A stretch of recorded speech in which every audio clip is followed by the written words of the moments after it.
बिस्मिल्लाहिर्रहमानिर्रहीम। अस्सलाम वालेकुम। आप इजी वीज़ा यूट्यूब चैनल देख रहे हैं।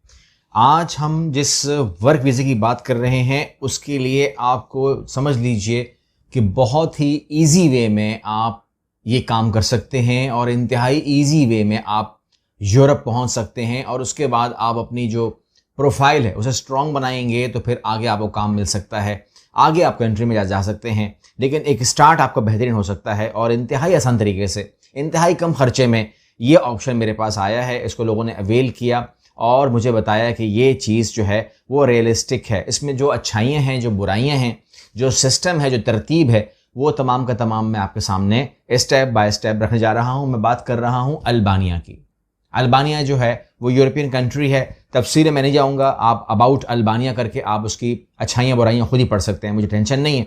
लेकिन हमारा काम जो है वो वर्क वीज़ा के हवाले से है। जिस तरीके से लोग हमारे बहुत सारे लोगों ने हमें रब्ता करते ही हैं और एक रूटीन है कि जी हमने पोलैंड के लिए अप्लाई किया, हमने रोमानी के लिए अप्लाई किया, हमने फलां के लिए अप्लाई किया, तो हमें तो अपॉइंटमेंट ही नहीं मिला। नंबर 1 झगड़ा, नंबर 1 क्या है, अपॉइंटमेंट ही नहीं मिला। अच्छा नहीं मिला, फिर क्या हुआ, जब मिलने लगा तो वो इतना महंगा था कि वीज़ा से भी ज़्यादा महंगा था, तो इसलिए लिया नहीं, और जो दे रहा था उस पर एतबार भी नहीं था। तो ये तो बड़ी मसले की बात है कि हम अगर कहें कि जी हमारी जॉब भी हो रही है और उनको वो तरीका भी नहीं आता कि किस तरीके से एंगेज करना है एम्बेसी को, ठीक है ना, करना भी खुद है, पता भी नहीं है, तो ये बड़े मसले मसाइल पैदा हो रहे थे। तो लिहाजा फिर हमें वो हल भी लोगों को देने हैं जिसमें ये मसले पैदा ना हो, ये मसले मसाइल ना आएँ और फिर वो काम करें। तो उसके लिए जो है ये फिर कंट्री ले लें आप, अगर आप खुद करना चाह रहे हैं। वैसे हमारी हेल्प इसके लिए मौजूद है, लेकिन अब मान लीजिए कि आपको मैं जो ये वीडियो बना रहा हूँ मकसद ये है कि आप इसके अंदर खुद काम करें।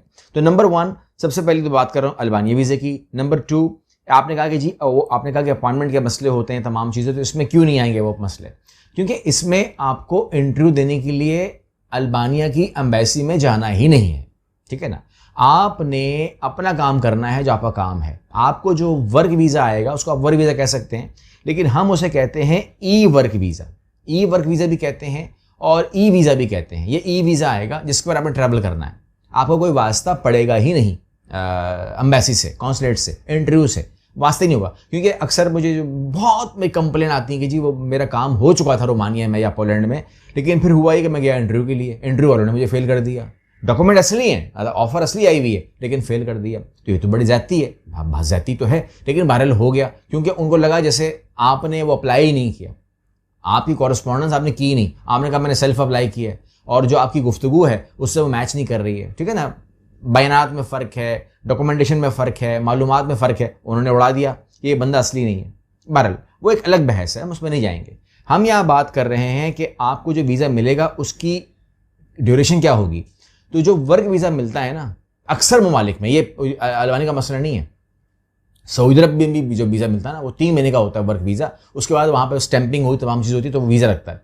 यहाँ पर आपको जो वीज़ा मिलेगा वो मिलेगा 4 महीने का, ठीक है ना। अक्सर लोग जो है ना, मैंने देखा है वो लड़ रहे होते हैं अपने कंसल्टेंट से ना कि 2 साल का वर्क वीज़ा है, यहाँ 4 महीने लिखा हुआ है। तो लड़ना नहीं है आपको, कोई भी कंसल्टेंट है भाई, लड़ना नहीं है, ठीक है।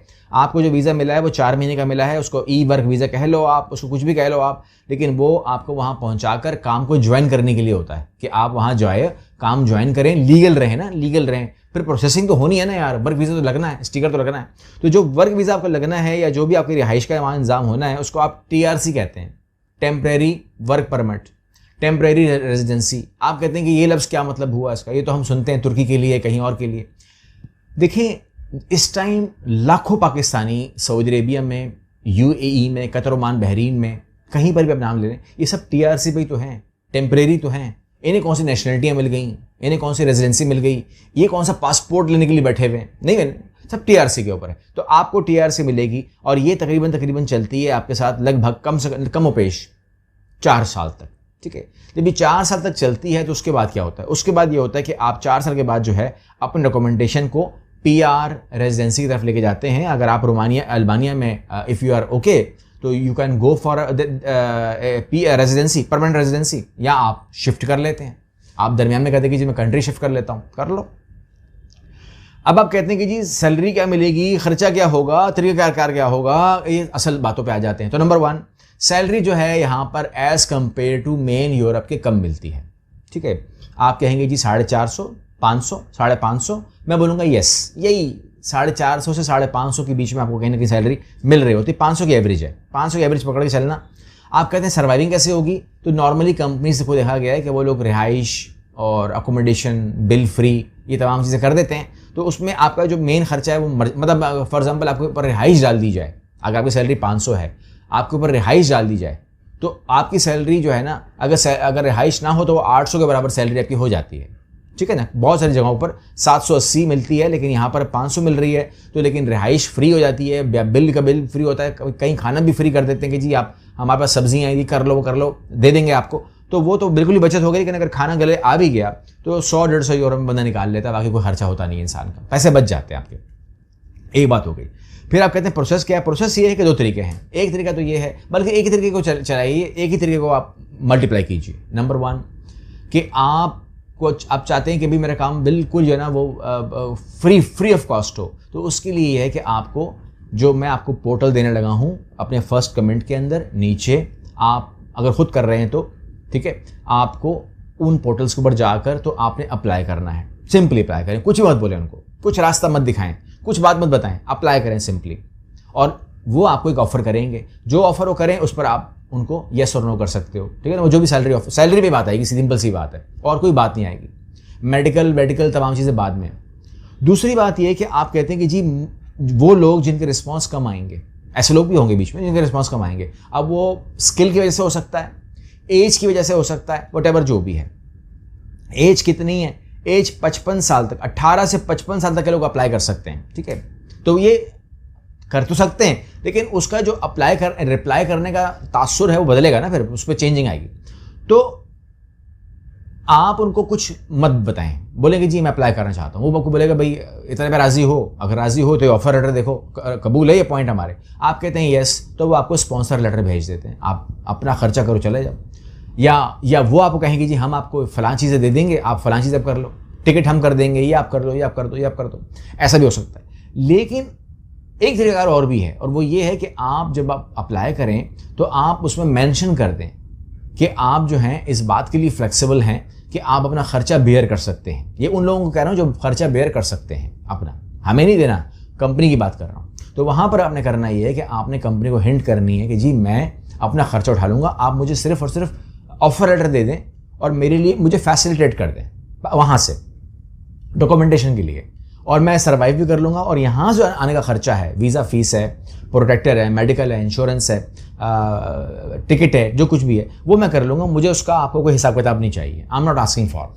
ऐसा कुछ आप कह देते हैं तो मैंने देखा ये है कि उनके दिमाग में आपके लिए एक अलग मुकाम पैदा होना शुरू हो जाता है, ये मैंने देखा। तो उसमें आपके 5 लाख भी खर्च हो सकते हैं, 6 लाख भी हो सकते हैं, 7 लाख भी हो सकते हैं, 8 लाख भी हो सकते हैं। डिपेंड ये करता है कि मैं इस टाइम मैं एंड ऑफ 2023 में हूँ। ये अमाउंट और कम भी हो सकती है, ये अमाउंट बढ़ भी सकती है, क्योंकि डॉलर के ऊपर डिपेंड करता है। आजकल डॉलर बड़ा अच्छा हुआ है, बहुत ही शराफत से चल रहा है। तो ये अगर बात हो रही तो अगर आगे बात चेंज हो तो आप उसको चेंज कर सकते हैं। आप कहते हैं कि वीज़ा फाइलिंग करनी पड़ेगी, तमाम डॉक्यूमेंटेशन करनी पड़ेगी भाई, सीधी सी बात है, तमाम चीज़ें करनी पड़ेंगी।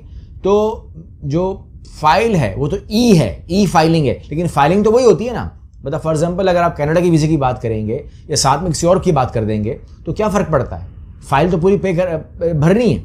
अब उसको चाहे आप जमा करवाएं कॉन्सुलेट के अंदर प्रिंट आउट निकाल के, या आप ऑनलाइन सेंड कर दें, दोनों सूरतों में फाइल तो करनी है। तो आप इसकी प्रोसेसिंग A to Z भी ले सकते हैं हमसे, और आप पार्शल भी ले सकते हैं कि अगर आप कहते हैं नहीं यार मैंने ये वाला काम नहीं करना, फाइलिंग नहीं करनी मैंने, या मैंने इनसे हेल्प लेनी है कि मुझे आप हेल्प कर दें अप्लाई करने में या रिप्लाई करने में मेरी हेल्प कर दें, कंपनी जो डॉक्यूमेंटेशन जो कंपनी कॉरस्पॉन्डेंस करती है उसके अंदर मेरी हेल्प कर दें, तो we are ready for that, no issues. हम आपको वो कॉरस्पॉन्डेंस भी अवेलेबल है, अप्लाई भी अवेलेबल है, रिप्लाई भी अवेलेबल है, और वीज़े की प्रोसेसिंग भी अवेलेबल है, तमाम चीज़ें अवेलेबल, कोई टेंशन नहीं है। आप खुद करना चाहेंगे तो आपके पास तमाम चीज़ें आ चुकी हैं, गो अहेड स्टार्ट कर दीजिए, बग़ैर हमें फ़ोन किए, बग़ैर हमें व्हाट्सअप किए, स्टार्ट। आपके पास लिंक्स आ गए हैं, अप्लाई करना शुरू कीजिए, अपनी CV को बेहतरीन बनाइए, यूरोपियन स्टाइल बनाइए, कवर लेटर बनाइए, यूरोपियन स्टाइल बनाइए, वो तमाम पॉइंट्स का एहतराम कीजिए जो बंदा मांग रहा है। अब वो बंदा मांग रहा है क्या मांग रहा है सुनिए,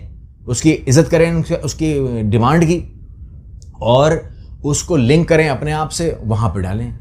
ठीक है, ये ना हो कि आप गलत अप्लाई करना शुरू कर दें, रैंडम अप्लाई करना शुरू कर दें, अपने केस को ख़राब करना शुरू कर दें, फैलाना शुरू कर दें, और दो दोस्त जो हैं वापस से बात कर रहे हो अल्बानिया में कि ये CV तुम्हारे पास भी आ गई, मेरे पास भी आई हुई है, ये बंदा करना क्या चाहता है।